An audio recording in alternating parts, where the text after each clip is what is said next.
रविवार व्रत की तरह व्रत की कथा भी बहुत ही ज्यादा रोचक है। इस कथा के अनुसार प्राचीन काल में एक नगर में एक वृद्धा रहती थी। वह रविवार नियम से घर आंगन को गोबर से लीप कर भोजन तैयार किया करती और सूर्य देव को भोग लगाने के बाद ही खुद भोजन करती थी। ऐसा व्रत करने से उनका घर धन धान्य से पूर्ण था। हरि की कृपा घर में किसी प्रकार का विग्रह या दुख नहीं होने देती थी। घर में सब कुछ आनंद मंगल था।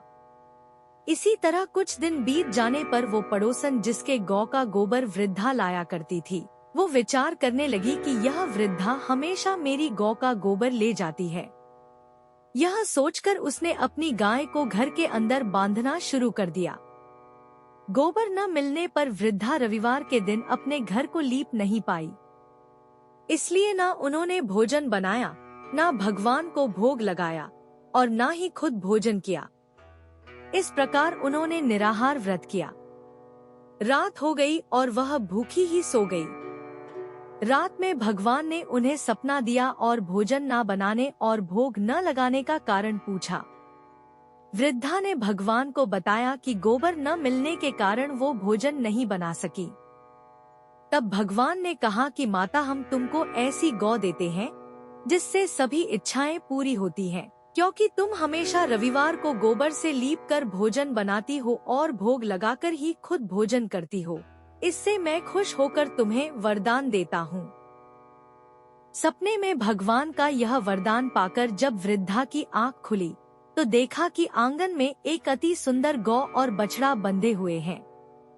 गाय और बछड़े को देखकर वह खुश हो जाती है और घर के बाहर बांध देती है और खाने को चारा डाल देती है।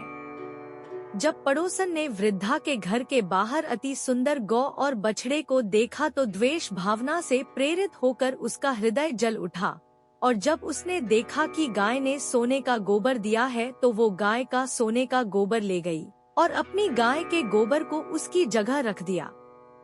रोजाना वह ऐसा करती रही और सीधी सादी वृद्धा को कानों कान इसकी खबर तक नहीं होने दी। तब सर्वव्यापी ईश्वर ने सोचा कि चालाक पड़ोसन की वजह से वृद्धा ठगी जा रही है, तो उन्होंने शाम के समय अपनी माया से बड़े जोर की आंधी ला दी। आंधी के भय से वृद्धा ने अपनी गाय को अंदर बांध दिया। सुबह जब गाय ने गोबर दिया तो वृद्धा आश्चर्यचकित रह गई और फिर वो रोजाना अपनी गौ को घर के अंदर ही बांधने लगी।